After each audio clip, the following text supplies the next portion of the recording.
நான் ஒரு படம் பார்த்தேன். அந்த படம் பார்த்தனாலே எனக்கு பைத்தியம் முடிச்சு போச்சு. அந்த பைத்தியம் முடிச்சனால உங்களுக்கு அந்த பைத்தியம் முடிச்ச கதையை நான் சொல்ல போறேன். இந்த வீடியோட முக்கியமான இன்டென்ஷனே அந்த கதையை கேட்கிற நீங்களும் பைத்தியமாகணும்ன்றதுதான். So welcome guys, welcome back to Vikram new video. வணக்கம் சாமி. சோ கைஸ், இந்த வீடியோல நம்ம எதை பத்தி பார்க்க போறோம்னா, நம்ம குட்டி தனுஷ் பவிஷ் ப்ரோ நடிச்ச படம் தான் பாத்தீங்க அப்படின்னா லவ் ஓ லவ்ன்ற படம். சோ நான் பொதுவாவே என் சேனல்ல ரோஸ்ட் போட மாட்டேன். என்னோட ஸ்டைலே கிடையாது. நான் ரோஸ்டே போடவே மாட்டேன். ரோஸ்ட் போடுற வீடியோவே என் சேனல் கிடையாது. அப்புறம் என்ன? அப்படிப்பட்ட என்னையவே ரோஸ்ட் போட வச்சிருக்கீங்க. நான் இது வரைக்கும் ஒரே ஒரு படத்தை மட்டும் தான் ரோஸ்ட் பண்ணி போட்டிருக்கேன். அது என்ன படம்னா ஆண் பாவம் பொல்லாது படம். அந்த படத்துக்கு அப்புறம் நான் ஒரு படத்துக்கு ரோஸ்ட் போடுறேன் அப்படின்னா அது இந்த படம் தான். ஆண் பாவம் பொல்லாது படத்துல எந்த அளவுக்கு ஃபீமேல் கேரக்டரை வந்து டம்மா ஜஸ்டிஃபை பண்ற மாதிரி எழுத முடியுமோ, இந்த படத்துக்கு அது கூட ட்ரையே பண்ணல, எழுதுறதுக்கே ட்ரை பண்ணல. அந்த அளவுக்கு தான் இருக்கு ஃபீமேல் கேரக்டர். உங்களெல்லாம் இங்க பார்த்ததே இல்லையே. ஃபர்ஸ்ட் நான் படத்தோட கதையை சொல்லிடுறேன் நண்பர்களே. ஒரு பொண்ணும் பையனும் லவ் பண்றாங்க. இதுக்கு பேர் ஜோக்கா? அந்த பையன் பேர் வந்து ரகுவரன், பொண்ணு கேரக்டர் பேர் சரியா ஞாபகம் இல்ல. ரெண்டு பேர் லவ் பண்றப்ப அந்த பொண்ணு வந்து இந்த பையனுக்கு நிறைய செலவு வைக்குது. 1 லட்ச ரூபா கொடுத்து அதை வாங்குன்னு சொல்லுது, 50,000 ரூபா கொடுத்து நகை வாங்கி கொடுன்றது. அவளை காசு இல்லைன்னு கூட சொல்லாம, வாயை கூட திறக்காம என் பிளைட்டோட பைலட்டே அவதான் அப்படின்ற மாதிரி எல்லாமே பேசி அந்த பொண்ணுக்காக அவ்வளவு விஷயங்கள் பண்றாப்ல. லவ்வ பிரேக்கப் பண்ணாம கல்யாணம் பண்ணிக்கலாம் சொன்னா பாத்தியா, என் ஃபிளைட்டோட பைலட் இவதான்டா. பொண்ணு கேட்கறது எல்லாமே வாங்கி கொடுக்கறாப்ல. கடன்காரன் ஆயிடுறான். கிட்டத்தட்ட ஒரு 7 லட்ச ரூபா 7.5 லட்ச ரூபால இருந்து 15 லட்ச ரூபா 4 வருஷத்துல இருந்தனால 15 லட்ச ரூபாய் கடன் ஆயிருது. அதுக்கப்புறம் ஒரு வழியா புத்தி வந்து எனக்கு இவ்வளவு வேணான்ற மாதிரி போலீஸ் ஸ்டேஷன்ல போய் பாக்குறாப்ல. போலீஸ் ஸ்டேஷன்ல நம்ம செல்வராகவன் இருக்காப்ல, எனக்கு இந்த பொண்ணு சகவாசமே வேணான்ற மாதிரி சொல்றாப்ல. அதுக்கப்புறம் ஒரு வழியா பேசி என் கடைசி என்ன சொல்றாருன்னா, நான் 4 வருஷம் அந்த பொண்ணுக்கு பண்ணதை எனக்கு 4 மாசம் பண்ண சொல்லுங்க அப்படின்ற மாதிரி பண்றாப்ல. அவன் இன்னும் திருந்தலமாமா. இந்த பையன் இந்த பொண்ணுக்காக எவ்வளவு கடன் எல்லாம் வாங்கி அந்த பொண்ணுக்காக எவ்வளவு எஃபர்ட் எல்லாம் போட்டு எவ்வளவு விஷயங்கள்லாம் பண்ணாலும் அதே மேட்டரை இந்த பொண்ணு இந்த பையனுக்கு பண்ண சொல்றான். இப்பதான் உன்னை சரியா புரிஞ்சுக்கிட்டேன். அந்த பொண்ணும் பண்ணது. அதுக்கப்புறம் அந்த பொண்ணு என்ன ஃபேஸ் பண்ணுச்சு, இந்த பையன் என்ன ஃபேஸ் பண்ணா, கடைசியில 2 பேரும் ஒண்ணு சேர்ந்தாங்களா இல்லையான்றதான் கதை. புரிஞ்சுதா? இப்ப நம்ம படத்தை பத்தி ரோஸ்ட் மோடுக்குள்ள போவோம். ஆரம்பிக்கலாங்களா? நம்ம ஹீரோ பவிஷ் ரகுவரன் என்ன பண்றாருன்னு பாத்தீங்கன்னா, ஸ்டார்டிங்ல இன்ட்ரோடக்ஷன்ல காதலிக்காதே லவ்ல பிரச்சனை இல்ல சார், லவ்வே பிரச்சனை தான். குடிச்சிட்டு இருக்காப்ல. குடிச்சிட்டு இருக்கும் போதே போலீஸ் வந்து தூக்கிட்டு வந்துடுறாங்க. தூக்கிட்டு வந்து போலீஸ் ஸ்டேஷன்ல வந்து கதை சொல்றாரு. அந்த பொண்ணுக்கு ஆதரவா நம்ம வனிதாக்கா வந்து பேசிக்கிட்டு இருந்திருக்காங்க. அதாவது போலீஸ் ஸ்டேஷன்ல இருக்கவங்களுக்கு எவ்வளவு வேலைகள் இருக்கும். உட்காந்து இவனோட லவ் ஸ்டோரி கேட்கறதா வேலையா? பொண்டாடி உன்னை செருப்பால் அடிச்ச கதையெல்லாம் நான் கேட்கல. படம் ஆரம்பிச்சதுல இருந்து எண்டிங் வரைக்கும் தலைவனை வேற போலீஸா போட்டு அவர் உட்காந்து போலீஸ் ஸ்டேஷன்ல உட்காந்து இந்த கதையெல்லாம் கேட்டுக்கிட்டு இருக்காரு நண்பர்களே. இந்த படத்துல அவ்வளவு ஆர்டிபிஷியலான விஷயங்கள் இருக்கு. முன்ன போலீஸ் ஸ்டேஷன்ல போய் மாட்டி இருந்தா தெரிஞ்சிருக்கும். போலீஸ் ஸ்டேஷன்ல உட்காந்து இவனோட லவ் ஸ்டோரியை கேட்கறதா ஒரு போலீஸ் ஆகி அங்க உட்கார வச்சிருக்காங்க இன்ஸ்பெக்டரா. இன்னும் என்ன நீ பைத்தியக்காரனாவே நடிச்சிட்டு இருக்கறல? அந்த ஹீரோயின் கேரக்டர் வந்து பக்கத்துல ஒரு இளவு வீட்டுக்கு வந்திருக்கு போல. அந்த இளவு வீட்டு அட்ரஸ் தெரியாம இவரோட வீட்டை கதவை தட்டி அட்ரஸ் கேக்குறாங்க. ஹீரோவோட அம்மாவுமே என்ன சொல்லிடுறாங்க, நீ வேலைக்கு போறதுக்கு முன்னாடி அவங்க பாட்டி இறந்துட்டாங்கடா, போய் ஒரு 8 என்னன்னு கேட்டுரு, எங்களால போக முடியாது. ஹீரோயின் பார்த்த மயக்கத்துல வேலைக்கு போகாம இளவு வீட்லயே உட்காந்து இந்த பொண்ணை பாக்குறதுக்காக உட்காந்துடுறாங்க. பாட்டி செத்து போச்சுப்பா அப்படின்ற மாதிரி அங்கேயே உட்காந்துடுறாங்க. எனக்கு அதெல்லாம் கூட விட்டுருங்க, பாட்டி செத்து போச்சுப்பா. இளவு வீட்டுல பணத்தை வச்சுட்டு முன்னாடி இறந்தவங்களை வச்சுட்டு பாடியை வச்சுட்டு யாராவது காஃபி குடிப்பாங்களா? பாடி எடுங்கப்பா. அப்படி ஒரு இளவு வீட பாத்திருக்கீங்களா? ஒண்ணு பாடியெல்லாம் தூக்கி முடிச்சதுக்கு அப்புறம் வேணா குடிக்கிற மாதிரி நம்ம பாத்துருந்துருக்கோம். முன்ன ஒரு 2-3 பேர் இறந்தவங்க வீட்டுக்கு போய் ஃபியூனரல் அட்டெண்ட் பண்ணாலே தெரிஞ்சிருக்க போகுது. அதெல்லாம் பாத்தீங்க அப்படின்னா அவ்வளவு ஆர்டிபிஷியலா இருக்கு. வருது சார். பொண்ணு பாக்குற சீன் மாதிரி இருக்கான். அந்த பொண்ணு வந்து இவருக்கு காஃபி குடுக்கிற மாதிரி சீன் இருக்கான். பொண்ணு பாக்குற மாதிரி இந்த பொண்ணை இமேஜினேஷன் பண்ணி பாத்துட்டு இருக்காரு. ஒரு ஃபன்னியா கன்வே பண்றதுக்கு யாராவது காஃபி குடிப்பாங்களா? அதை நீங்க எப்படி வேணா காமிச்சிருக்கலாம். அதுக்குன்னு இப்படியா? அதுக்கப்புறம் திரும்ப நான் ஃபர்ஸ்ட் டேட் எப்ப ஆரம்பிச்சேன்ற மாதிரி அவர் சொல்ல கதை ஆரம்பிக்கிறாரு. இந்த டைரக்டர் வந்து மகேஷ் ராஜேந்திரன் அவரோட பேரு. நம்ம செல்வராகவன் ஐயாவே கேக்குறாரு, ஏன்டா நீ ஒரு கதையை ஆர்டராவே சொல்ல மாட்டியா, எடுத்தோன்னே டேட்டுக்கு போயிட்ட? அதுக்கு ஒரு பதில் சொல்றாரு டைரக்டர். என்ன சொல்றாரு அப்படின்னா, நான் ஒண்ணு அம்பளி மாமா கதை சொல்லல, ஆர்டரா சொல்றதுக்கு ப்ராப்பரான ஸ்டோரி எழுதி இல்ல ப்ராப்பரான ஸ்கிரீன் பிளே எழுதுறதுக்கு நான் ஒண்ணு ராஜமௌலி கிடையாது அப்படின்ற மாதிரி சொல்லிட்டு ஒரு வசனத்தை வைக்கிறாரு. ஆர்டர்ல சொல்லது அம்பளி மாமா கதையும் இல்ல, கரெக்டா ஸ்கிரீன் பிளே பண்ணி டைரக்ஷன் பண்ண நான் ராஜமௌலியும் இல்ல. நான் ஒரு கச்சா முச்சாவான ஒரு காம்பினேஷன் சார், அதனால நான் சொல்ற ஆர்டர்ல வந்து படத்தை கேளுங்க அப்படின்ற மாதிரி சொல்றாரு. நான் ஒரு கச்சா முச்சா காம்பினேஷன் சார். அவரே சொல்லிக்கிறாரா? வெரி குட் பிரில்லியன்ட் அப்படின்ற மாதிரி அவரே சொல்றாரா? Very good brilliant.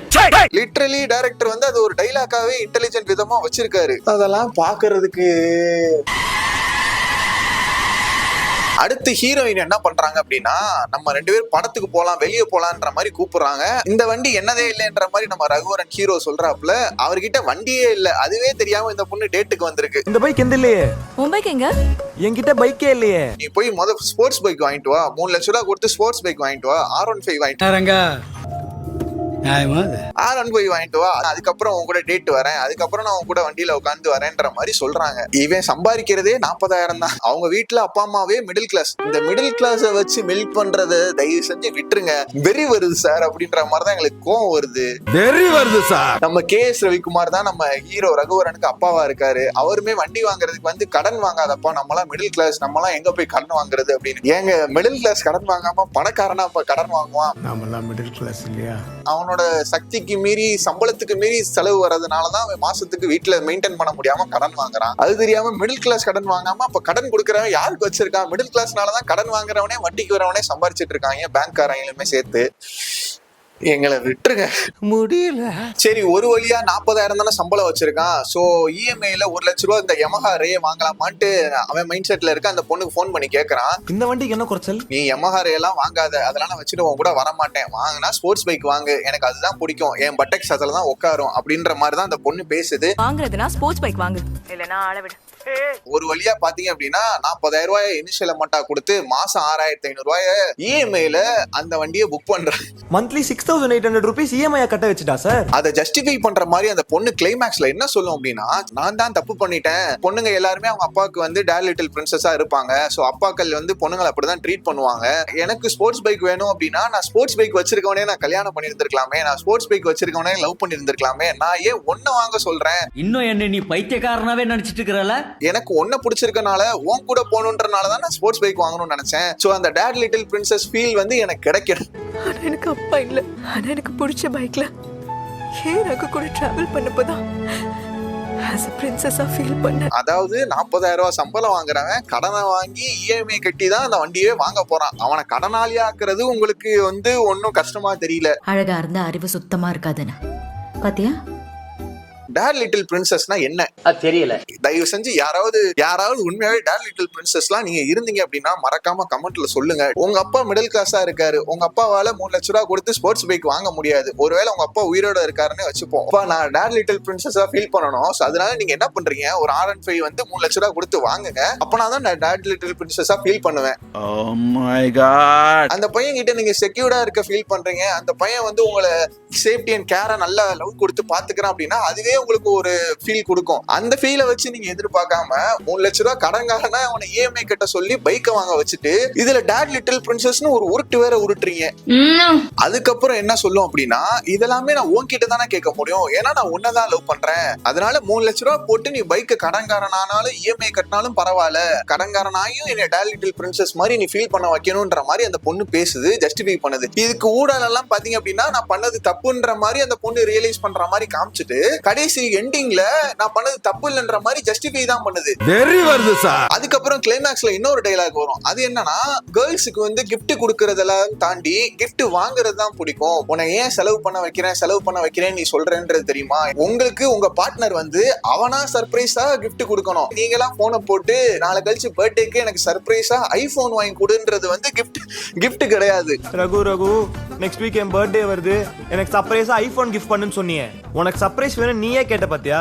அதான் இது வந்து நீங்க பொண்ணுங்கன்ட்டு சொல்லி ஓவராலா ஸ்டீரியோடைப் பண்ற மாதிரி பேசுறீங்க. இது வந்து ஒரு பார்ட்னர் வந்து அவங்களா தானே கொடுக்கணும், இல்ல அவங்களுக்கு பிடிச்சது என்னன்றதை அந்த பார்ட்னர் தெரிஞ்சுக்கிட்டு கொடுக்கணும். இவங்களே போன் பண்ணி இவங்களே என் பர்த்டே நாளை கழிச்சு வரப்போது, என் பர்த்டேக்கு நீ சர்ப்ரைஸ் பண்ணு, அதுவும் ஐபோன் கொடுத்து சர்ப்ரைஸ் பண்ணுன்றத இந்த பொண்ணே சொல்லிடுது. இந்த அளவுக்கு ஒரு முட்டாள்தனமான கேரக்டர் ஏதாவது ஒரு படத்துல பாத்துருப்போமா? வெறி வருது சார். ரைட்டிங்கே இல்ல, இந்த தூக்கத்துல ஏதாவது வந்ததை எழுதிட்டு படமா எடுத்து வச்சிருக்காங்க நான் நினைக்கிறேன். ஒரு பொண்ணுக்கு gift கொடுக்கறத விட gift வாங்குறது ரொம்ப பிடிக்கும். இதெல்லாம் சொல்லிட்டு என்ன சொல்லுதுன்னா, இதெல்லாம் பண்றதுக்கு எனக்கு ஒரு பையன் இருக்கான்னு எனக்கு ஒரு நம்பிக்கையோட நான் இருந்திருப்பேன். ஆனா அந்த நம்பிக்கையெல்லாம் நீ உடைச்சிட்ட.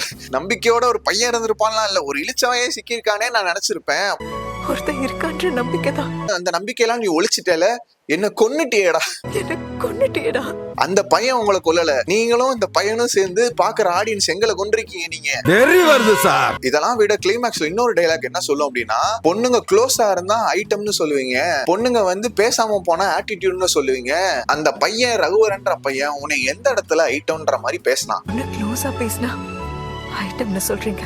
இவனும் அந்த பொண்ணை வந்து ரிவெஞ்ச் எடுக்கிற விதமா 4 மாசமா நான் 4 வருஷம் பண்ணதை எனக்கு 4 வருஷத்துல இந்த பொண்ணையும் செலவு பண்ண வைக்கிறான். அது என்ன சொல்ல வரான்றதே புரியல. காதல் காதல் காதல் மொத்தம் உம்மா எல்லா படத்திலும் காதல். அதுக்கப்புறம் கிளைமேக்ஸ்ல பாத்தீங்க அப்படின்னா நம்ம ரகுவரன் சொல்றாப்ல, பசங்களால லவ்ல பண்ண முடியறது பொண்ணுங்களால பண்ண முடியும்ன்றத நான் தெரிஞ்சுக்கிறதுக்காக தான் பண்ணேன், மென்னும் ஈக்குவல் விமனும் ஈக்குவல் தான் அப்படின்ற மாதிரி அந்த பையன் பேசிட்டு இருப்பான். அதுக்கு அந்த பொண்ணு ஒரு டைலாக் சொல்லும் நண்பர்களே, லைஃப்ல மறக்க மாட்டேன். ஆணும் பெண்ணும் சமம்னு ஒரு ஆண் சொல்றதே அனாதிக்கம் தான். ஒரு மென்னோ விமனோ ஈக்குவல்னு ஒரு மென்னு சொல்றதே ஆணாதிக்கமா. எஸ்ஐ சார், ஐயோ இங்க பாருங்க சார், ஒரே பைத்தியங்களா இருக்கு சார். சார் பேட்ரியார்கி என்ன அர்த்தன்றதே தெரியாம ஆணாதிக்கம்னா விமனை விட மென் வந்து சுப்பீரியரா இருக்கான், மென்னுக்கு வந்து நிறைய பவர் இருக்கு, மென்னாலதான் நிறைய டிசிஷன் வந்து பெட்டரா எடுக்க முடியும், விமனுக்கு என்ன தேவைன்றத மென்னு டிசைட் பண்றது வந்து ஒரு பேட்ரியார்கி திங்கிங் அந்த மாதிரி காமிச்சிருக்கலாம். இல்ல அப்படின்னா விமனை விட மென்னு தான் பாத்தீங்க அப்படின்னா ஒரு நல்ல லீடர், ஒரு குட் டிசிஷன் வந்து அவங்களாலதான் எடுக்க முடியும் அப்படின்றப்ப இந்த மாதிரியே காமிச்சிருக்கலாம். இதெல்லாமே ஒரு பேட்ரியார்கி திங்கிங்கா காமிச்சிருக்கலாம். இந்த சம்பந்தமே இல்லாம இந்த பொண்ணு வந்து மென்னும் விமனும் ஈக்குவல்னு ஒரு மென்னு சொல்றது வந்து அதுவே ஆணாதிக்கம். சொல்லி தொலைகடா மங்குனி பயல்களா. அதுவே பேட்ரியார்கின்னு சொல்லி பேசிக்கிட்டு இருக்காங்க நண்பர்களே. இந்த கேரக்டருக்குன்னு ஒரு லாஜிக் இருக்கணும், இந்த கேரக்டருக்குன்னு ஒரு எத்திக்ஸ் இருக்கணும், இந்த கேரக்டர் என்ன சொல்ல வருது ஏதாவது ஒரு ஸ்டாண்ட்ல இருக்கணும் இல்லையா?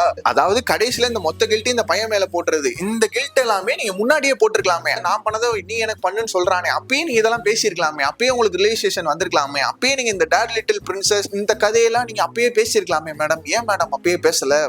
வெறி வருது சார். தெரி வருது சார். இந்த பொண்ணு வேலைக்கு போகுதா இல்ல ரோட்ல பிச்சை எடுக்குதானே தெரியல. இந்த பொண்ணு கையில இருந்து ₹1 எடுக்க மாட்டேங்குது. இவன் தான் கிரெடிட் கார்டு வாங்கி செலவு பண்ணிட்டு இருக்கான். அது இவன் கூட இருக்கிற இன்னொரு ஃப்ரெண்ட் என்ன சொல்லுது அப்படின்னா, நீ தானே ஒரு கிரெடிட் கார்டு தானே வச்சிருக்க, ஏன் ஆள்லாம் 4 கிரெடிட் கார்டு வச்சு எனக்காக செலவு பண்ணிட்டு இருக்கான்ற மாதிரி பிளெக்ஸ் பண்ணி பேசுது. இந்த படத்துல இருக்க ஒரு கேரக்டருக்கு ஒண்ணும் தெரியல, எல்லாருமே லூஸ் மாதிரி தான் பேசிட்டு இருக்காங்க. அதாவது இந்த பொண்ணுக்கு அடுத்து ஜொல்லு வாங்குறதுக்காக ஒரு ஷாப்புக்கு போகுது, அந்த ஜொல்லு வந்து 56,000. சோ அந்த 50,000 ரூபாயை இவன் தான் பே பண்றான், இவனை பே பண்ண சொல்லுது. சரி இவனுமே பே பண்ணி வாங்கி கொடுத்துறான்னு வச்சுப்போம். அடுத்து பாத்தீங்க அப்படின்னா ஷாப்பிங் போகுது, அடுத்து பாத்தீங்க அப்படின்னா ஸ்டார்பக்ஸ்ல போய் கேப்போசினோ குடிக்கிற அளவுக்கு இந்த பொண்ணு பண்ணுது. ஆனா இந்த பொண்ணு கையில இருந்து ₹1 செலவு பண்ண மாட்டேங்குது. நான் பெரிய மனுஷன் அடிக்கூடாது, நீ அடிச்சிருப்பான.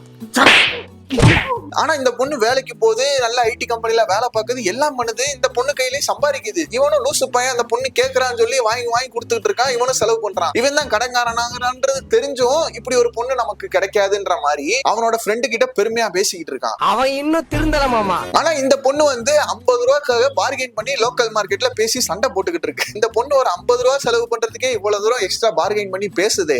கூட இருக்க பார்ட்னர் ₹15 லட்சம் கடன் ஆக்குறோமே, கடன்காரனா 4 வருஷத்துல ஆக்குறோமே, அவனோட வாழ்க்கை அதை எப்படி அடப்பான்? அவளை கிரெடிட் கார்டு லோன் இருக்கு, பர்சனல் லோன் இருக்கு, அவளை பிரச்சனைகள் இருக்கு, இதெல்லாம் எப்படி சமாளிப்பான்ற ஒரு பேசிக்கான தாட்டே அந்த பொண்ணு கடைசி வரைக்கும் வர மாட்டேங்குது. கடைசியில அதை ஜஸ்டிஃபை பண்ற மாதிரி தான் பேசுது. இவ்வளெல்லாம் பண்ணியும் அவன் திருந்துவானா, ரகுவரன் கேரக்டர் திருந்துவானான்னு பாத்தீங்க அப்படின்னா திருந்தல மாமான்ற மாதிரி தான் அவன் பண்ணிட்டு இருக்கான். இப்ப 2 பேருமே வேலைக்கு போறாங்க அப்படின்னா 2 பேருமே ஈக்குவலா மாத்தி செலவு பண்ணிக்க தான் போறாங்க. அந்த பொண்ணுக்காக இவன் செலவு பண்றதும் அந்த பொண்ணு இவனுக்காக செலவு பண்றதும் ரியாலிட்டி. அப்படிதான் பண்ணவும் போறாங்க. தியேட்டர் கூட்டிட்டு போறான், தியேட்டர்ல போய் படம் பாக்குறான், லியோ படம் பாக்குறான், அங்க கிஸ் பண்ண ட்ரை பண்றேன், ரொம்ப ஃபோர்ஸ் பண்ணி தியேட்டர்ல வந்து பண்றது வந்து சரியான்ற மாதிரி பேசுது. அடுத்த சீனே பாத்தீங்க அப்படின்னா, நான் வீட்டுல தனியா தான் இருக்கேன், அப்பா அம்மா யாரும் இல்ல, சோ அதனால சேஃப்டிக்கு எதனாலும் வாங்கிட்டு வான்ற மாதிரி சொல்லுது. இந்த இடத்துல நான் வீட்டுல தனியா தான் இருக்கேன், வீட்டுல யாரும் இல்ல, நீயும் வீட்டுக்கு வரியான்ற மாதிரி பேசிட்டு வர்றப்ப சேஃப்டிக்கு எதுனா வாங்கிட்டு வான்ற மாதிரி சொல்லுது. வரும்போது ஏதாவது சேஃப்டிக்கு இதுக்கு என்ன அர்த்தம் உங்களுக்கு எல்லாத்துக்கும்? எந்த பொண்ணு என்ன மீன் பண்ணுன்றது உங்களுக்கு புரியும். அவனும் சேஃப்டிக்கு ஒன்னும் வாங்கிட்டு வரான். சரி ஃபர்ஸ்ட் டைம் வந்து இந்த மாதிரி பண்ண போறாங்களே அப்படின்னு பார்த்தா அந்த பொண்ணு வந்து இவனை ஜட்ஜ் பண்ற மாதிரி, சேஃப்டிக்குன்னு நான் எங்க சொன்னேன், நான் ஸ்நாக்ஸ் தான் உன்னை வாங்கிட்டு வரேன் சொன்னேன்ற மாதிரி பேசுது. இது எதுக்கு வாங்கிட்டு வந்த? நீ தாண்டி சேஃப்டிக்கு ஏதாச்சும் வாங்கிட்டு வர சொன்ன. நான் ஸ்நாக்ஸ் வாங்கிட்டு வர சொன்னேன். வீட்டுக்கு நான் தனியா இருக்கேன், வீட்டுக்கு வா, நான் உன்னை பார்க்கணும்னு ஆசைப்படுறேன்ற மாதிரி பேசுறது வேற. சேஃப்டிக்குன்ற வார்த்தை ஏன் உன் வாயில வந்துச்சு? கொஞ்சம் மேலவா, அந்த பொண்ணு அதுக்கப்புறம் அந்த காண்டம்மா வந்து கீழே போட்டுருச்சு. அதுமா அவனும் விட்டுட்டு போயிட்டான். அவங்க பேசிட்டு இருக்காங்க, அவங்க முன்னாடி தான் கீழே விழுந்துச்சு. அதுக்கப்புறம் அவங்க வீட்டுல அவங்க அம்மா வந்து அந்த காண்டமா பாத்துட்டாங்களா, நீ ஏன் எடுத்துட்டு போல அப்படின்ற மாதிரி என்ன தப்பா பாத்துட்டாங்க, அதனால நீ வீட்டுல வந்து பேசி, இல்லைன்னா என்னை வந்து மேரேஜ் பண்ணிக்கோ அப்படின்ற மாதிரி இவனை ஃபோர்ஸ் பண்ணிட்டு இருக்கு. சரி மேரேஜ் பண்ணிக்கலாம், அவங்க வீட்டுல அவங்க அம்மா தான் ஒத்துக்க மாட்டாங்களே, ஊட்டியில எங்களோட குலதெய்வ கோயில் இருக்கு, ஊட்டியில குலதெய்வ கோயில்லாம் இருக்கானே எனக்கு முதல்ல தெரியல, அங்க போய் ஓடி போய் கல்யாணம் பண்ணிக்கலாம் அப்படின்ற மாதிரி சொல்லுது. அதுக்கு என்ன பண்றாங்க அப்படின்னா சென்னை சில்க்ஸ்ல போய் சாரி நகை இதெல்லாமே எடுக்கிறாங்க. சென்னையில கடையே இல்லாத மாதிரி ஊட்டியில போய் தான் கடையே எடுக்கிறாங்க. அப்பயும் அந்த பொண்ணு வந்து ஓடி போய் கல்யாணம் பண்றவங்க எந்த காலத்துல வந்து 1 லட்சம் ரூபாய்க்கு புடவை எடுக்கிறாங்கன்றதே தெரியல. இது எனக்கு ஓகே. அர்ஜென்ட்டா ஒரு 1 லேக் அமுச்சுடேன். வீட்லயே சேர்த்து பார்த்து கல்யாணம் பண்ணி வைக்கிறேன். அந்த ஃபேமிலிலேயே 1 லட்சம் ரூபாய்க்கு எவனும் புடவை எடுக்க மாட்டான். மிடில் கிளாஸ்ல 1 லட்சம் ரூபாய்க்கு புடவை எடுக்குது நண்பர்களே. அவன் அந்த 1 லட்சம் ரூபாயும் கடன் தான் வாங்குறான். புடவை எடுத்து நகையை வாங்குறதுக்குள்ள அந்த கோயிலே பூட்டிட்டு போயிடுறாங்க. இந்த ஊர்ல நண்பர்களே ஓடி போய் கல்யாணம் பண்றவங்க புடவைய 1 லட்சம் ரூபாய் எடுத்து கல்யாணம் பண்ணிக்கிறாங்க. யாராவது எங்கேயாவது ஊர்ல நடக்குமா? 1 லட்சம் ரூபாய்க்கு புடவை எடுக்கிறாங்க. மாங்கல்யம், சரி மாங்கல்யம் கூட விடு, மாங்கல்யத்துக்கு அவன் தான் காசு செலவு பண்றான். அந்த 50,000 அவன்கிட்ட இல்ல, அந்த 60,000 ஃப்ரெண்டு கிட்ட தான் வாங்குறான். இதுல இன்னொரு விஷயம் என்னன்னா, அதுல 1 லட்சம் ரூபாய் நான் சொல்ற நம்பருக்கு அனுப்பிச்சு விடுங்க. 1 லட்சம் ரூபாய் கேட்கறான். அந்த 1 லட்சம் ரூபாயும் இவனோட ஃப்ரெண்டு கேட்ட உடனே கொடுக்கறான். ஏன்று ஒரு வார்த்தை கூட கேட்க மாட்டாங்க. ஒரு 60,000 அனுப்பேன். சரிடா. அதான் நண்பர்களே, இந்த பொண்ணு வந்து வேலைக்கு போகுதா இல்ல ரோட்ல பிச்சை எடுக்க அப்பயாவது கல்யாணம் பண்ணுவாங்கன்னு பார்த்தா கல்யாணம் பண்ணல நண்பர்களே.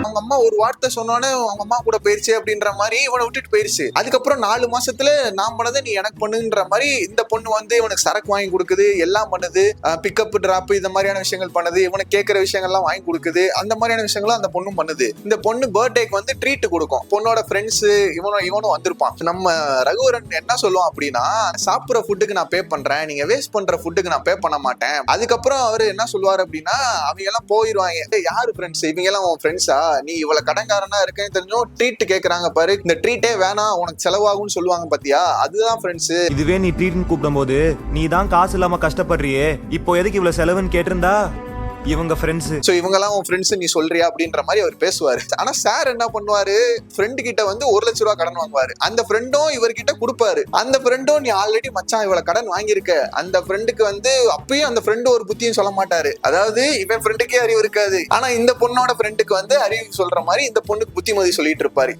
பெரிய காதலே, டே உனக்கு ஆல்ரெடி இவ்வளவு கடன் இருக்குடா, உனக்கு இவ்வளவு பர்சனல் லோன் வந்து நீ வேற வாங்கியிருக்க, இவ்வளவு கிரெடிட் கார்டு லோன் இருக்கு, இவ்வளவு விஷயங்கள் இருக்கு, நீ இதுல ஏன்டா ஓடி போய் கல்யாணம் பண்றதுல வந்து நீ ஏன்டா வந்து இவ்வளவு பிரச்சனைகளை வச்சுட்டு இன்னும் கொஞ்சம் ஏன்டா கடன் வாங்குற, 1000 ரூபாய் 1500 ரூபாய்க்கு வாங்கி கொடுக்க வேண்டியதானடா, ஏன்டா இவ்வளவு செலவு பண்ற அப்படின்ற மாதிரி ஒரு புத்திமதி ஒரு அட்வைஸ் ஒண்ணுமே இல்ல. பால் வாங்கணும் மூக்குல மாட்டுறதுக்கு, அது மட்டும் வாங்கிட்டு வரேன்.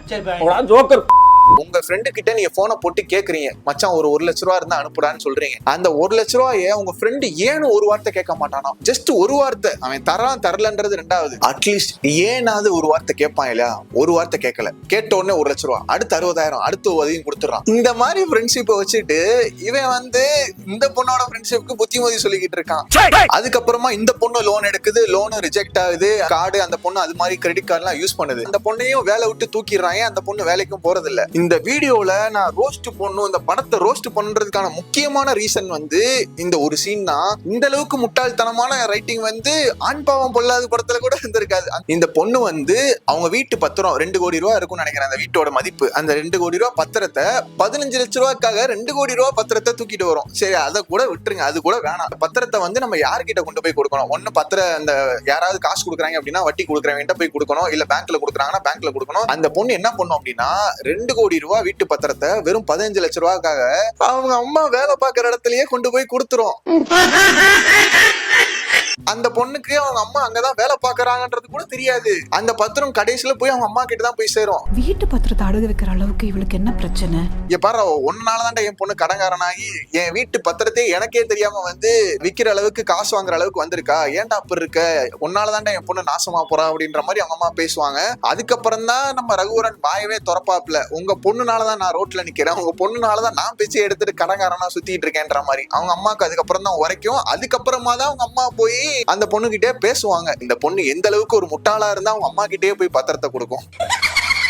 எனக்கு நீ வேணாம், உனக்கு எனக்கு சம்மந்தம் இல்லைன்ற மாதிரி சும்மா ஒரு சைன் போடுற மாதிரி, அந்த சைனை வந்து எனக்கு போட்டு கொடு, நான் போயிடுறேன், நானே எல்லா கடனையும் அடைச்சுக்கிறேன் அப்படின்ற மாதிரி. அப்பவே வேணான்னு சொல்லியிருந்தா இவனே அவன் கடனை அடைச்சிட்டு போயிருப்பான். அந்த பொண்ணு இவன் வாட்டுக்கு வேலையை பார்த்துட்டு போயிருக்கும், இவன் லைஃபை பார்த்துட்டு போயிருப்பான். அதெல்லாம் பண்ணாம எனக்கு அவனும் வேணும், அவனுக்கு பண்ணதை நான் திருப்பியும் செய்வேன் அப்படின்ற மாதிரி பண்ணுது. ஆனா பண்ணிட்டு கிளைமேக்ஸ்ல அது ஜஸ்டிஃபை பண்ணுது, நீ பண்ணதெல்லாமே தப்பு, தப்பு எல்லாமே உன் மேலதான் சொல்லி மொத்த கில்ட்டி இவன் மேல போட்டு போயிருது. அது ஆபீஸா இல்ல வீடான்றதே தெரியல நண்பர்களே. ஆபீஸ்ல வந்து யாரையோ எல்லாம் உள்ள விட்டுட்டு இருக்காங்க. இந்த ஹஸ்கி டான்ஸ் வந்து இந்த ஹஸ்கி டான்ஸை வந்து ஆடிட்டு இருக்காப்ல. படத்துல இருந்து தான் மீம்ஸ் வரணும், படத்துல இருந்தா ரீல்ஸ் வரணும். தயவு செஞ்சு ரீல்ஸ்ல வர்றது மீம்ஸ்ல வர்றதை பார்த்து தயவு செஞ்சு படத்துல வைக்காதீங்க. ரொம்ப ரொம்ப இம்மெச்சரா இருக்கு. Stop it. Get some help. பர்சனலா இந்த ராம்காம் மூவிஸ் வந்து பர்சனலா எனக்கு ரொம்ப பிடிக்கும். One of my favourite genre தான் நான் சொல்வேன். இந்த ராம்காம் சேனல்ல காட்டுறேன்ற மாதிரி காமிச்சு ஒண்ணுமே இல்ல நண்பர்களே, ரைட்டிங்கே இல்ல சுத்தமா. இந்த பொண்ணு கேரக்டர் வந்து பைத்தியம் தான் பிடிக்குது. இந்த படத்தை பார்த்து நான் பைத்தியான மாதிரி. இந்த வீடியோ நீங்க பாக்குறீங்க அப்படின்னா நீங்க பைத்தியம் ஆகல, உங்களுக்கு என்ன ரைட்ஸ் இருக்குது எங்கள மாதிரி கூட்டத்து சாவடிக்கிறதுக்கு? நேரா போய் இந்த படத்தை தான் நீங்க பார்க்கணும். நாளை பின்ன நாங்க என்ன படங்கள் வேணா எடுப்போம், நீங்க அதை பார்த்து தான் ஆகணும். அதுதான் உங்க தலையெழுத்து. தெரிஞ்சேதான் பைத்தியம் பிடிக்கணும்ன்றதுக்காக தான் அவங்க படமே எடுத்திருக்காங்கன்னு தான் நான் நினைக்கிறேன். அதாவது நான் கொஞ்சம் கச்சா முச்சமான காம்பினேஷன் சார், ப்ராப்பரா ஸ்டோரி எனக்கு எழுத தெரியாது, ஸ்கிரீன் பிளேவும் எழுத தெரியாதுன்னு சொல்றது வந்து லிட்டரலி அதெல்லாமே அதுக்கு நீங்க வெக்கப்படணும். அதுலயும் அந்த பப்புல பார்ல வந்து என்ன சொல்லுவாரு அப்படின்னா, அடுத்த 1 ஹவருக்கு வந்து எவனுமே குடிக்க கூடாது. அடுத்த 1 மணி நேரத்துக்கு எவனாச்சும் குடிச்சிங்க கொன்றுவேன். ஏன்டா குடிக்கணும்ன்றதுக்காக தான் பப்புக்கு பாருக்கு எல்லாமே வந்திருக்காங்க. அங்க வந்துட்டு குழந்தைங்களை நீ கூப்பிட்டு வந்தேன்றதுக்காக இவனாவது குடிக்காம இருப்பானா? இந்த பானை தண்ணி எடுத்து போய் கொட்டி கக்கூஸ் கொடுப்போம்.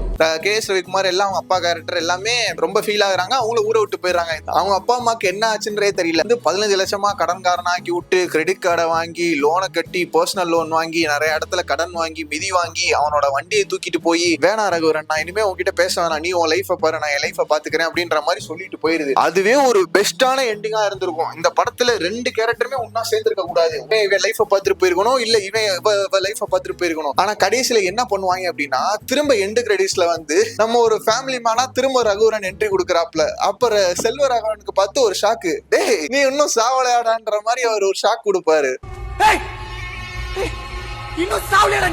செல்வராகவனுக்கு வர ஷாக்கை விட எனக்கு பெரிய ஷாக்கு. நீயா சார்? என்னடா நீ தான் பிரிஞ்சுட்டு போயிட்டீங்களடா, சேராம ஒரு எண்டிங் இருக்குன்னு பார்த்தா எண்டு கிரெடிட்ஸ்லயே வந்து தொந்தரவு பண்ணிட்டு இருக்கான். கொஞ்சமாச்சும் மனசாட்சி. இந்த படம் வந்து எண்டிங்கே அப்படிதான் முடியுது. இது வந்து ஒரு ராம்காம் மூவி கிடையாது. படத்தோட ரைட்டிங் சரியில்லை, படத்துல கேரக்டரோட அந்த ஆர்க் சரியில்லை, நிறைய லாஜிக்கான அந்த எத்திக்ஸ் கேள்விகள் எல்லாமே வருது. இதெல்லாம் ஏன் வச்சீங்க? பார்ட்னர் வந்து கிஃப்ட் கொடுக்கறதா எங்களுக்கு ரொம்ப பிடிக்கும், நாங்க அதை வாங்கிக்குவோம். அந்த dad little princess concept, so இந்த ஸ்டீரியோ டைப் பொண்ணுங்களை பண்றது, அதுக்கப்புறம் பசங்களை எல்லாத்தையுமே இந்த மாதிரி தண்ணியா செலவு பண்ண வைக்கிறது, பொண்ணுங்களை வந்து இந்த மாதிரி தண்ணியா செலவு பண்ண வைக்கிறது ரிவெஞ்ச்ன்ற பேர்ல. சோ இந்த மாதிரி கான்செப்டே ஒரு மாதிரி வந்து ரிலேஷன்ஷிப்ல இருக்காங்க அப்படின்னா 2 பேருமே மாத்தி மாத்தி பண்ணிக்கிறது தான் அது ஒரு ஹெல்த்தி ரிலேஷன்ஷிப்பும் கூட. அது வந்து ஆட்டோமேட்டிக்கா நடக்கணும். நான் ஒண்ணு பண்றேன், நீ எனக்கு ஒண்ணு பண்றேன் அப்படின்னா அது ஒரு பிசினஸ் மாதிரி, ஒரு டீல் மாதிரி ஆயிருது. அது எல்லாமே ஆட்டோமேட்டிக்கா நடக்கும். எனக்கு அந்த பார்ட்னரை பிடிக்கும், நான் எனக்கு பிடிச்சதை வாங்கி கொடுப்பேன், அவளுக்கு என்ன பிடிக்குமோ நான் வாங்கி கொடுப்பேன், என்னால முடிஞ்சதை நான் செய்வேன். ஒரு பொண்ணுக்கு ஒரு சாரி ஓடி போய் கல்யாணம் பண்றவளுக்கு எதுக்கு 1 லட்சம் ரூபாய் சாரி? ரியாலிட்டிக்கு ஒத்து போற மாதிரி எதுவுமே இல்ல, எல்லாமே ஆர்டிபிஷியலா தான் இருந்துச்சு. இந்த படத்துக்கு வந்து நீக்கு படம், நம்ம டீனா எடுத்த நீக்கு படம் எவ்வளவோ பரவாயில்ல. அந்த நிலவுக்கு என்மேல் என்னடி கோபம் படம் வந்து எவ்வளவோ பரவாயில்ல நண்பர்களே, சீரியஸா எவ்வளவோ பரவாயில்ல. இந்த படம் பார்த்திருந்தீங்க அப்படின்னா தயவு செஞ்சு நீங்க இந்த நீக்கு படமும் பார்த்திருப்பீங்க, இந்த படமும் பார்த்திருப்பீங்க. இந்த படத்தை பார்த்துட்டு உங்களோட ஒப்பீனியன்ஸ் அண்ட் கருத்தை மறக்காம சொல்லுங்க. ஆர்டிபிஷியலான லவ் வந்து காட்டுறது இதெல்லாம் யாருக்குமே ரிலேட் ஆகல. அதுக்கப்புறம் மிடில் கிளாஸ் லைஃப்னு சொல்றீங்க, அதுவுமே ரிலேட் ஆகல. அந்த வீட்டு பத்திரத்தை அவன் அம்மா வேலை பார்க்குற இடத்துல யாராவது வித்து காசு ஆக்குறதுக்கு ட்ரை பண்ணுவாங்களா? அந்த பொண்ணு அந்த அளவுக்கு முட்டாள்தனமான விஷயம் பண்ணுது நண்பர்களே. இந்த மாதிரி காமெடி எல்லாம் பண்ணாதீங்க. அண்ட் இந்த ஜென்சி கிட் 2K கிட்டோட லவ்வே இந்த மாதிரி தான் இருக்கும். அவங்களோட லவ்வே வந்து ஒரு மாதிரி இம்மெச்சரா தான் இருக்குன்ற மாதிரி காட்டுற இந்த ஸ்டீரியோ டைப் வந்து என்ன சேர்க்காத பவிஷ் ப்ரோ, நான் உங்ககிட்ட சொல்ல வேண்டியது ஒன்னே ஒண்ணுதான். தயவு செஞ்சு அடுத்து நாளை பின்ன ஏதாவது படம் பண்ணீங்க அப்படின்னா நல்ல கதையா சூஸ் பண்ணி நடிங்க. எடுத்தோம் வந்துருச்சேன்றதுக்காக தயவு செஞ்சு நடிக்காதீங்க. நீக்கு பார்ட் கூட உட்காந்து விடுங்க, நான் உட்காந்து பாக்குறேன். சோ நீங்க இந்த படத்தை பாத்திருக்கீங்களா இல்லையா? உங்களோட ஒப்பீனியன்ஸ் அண்ட் கருத்துக்களை மறக்காம கமெண்ட்ஸ்ல சொல்லுங்க நண்பர்களே. நான் என்னன்று தெரிஞ்சுக்கிறேன். அண்ட் நானும் உங்களை அடுத்த வீடியோல மீட் பண்றேன். Until then bye from Vikram guys. முடியலடா சாமி.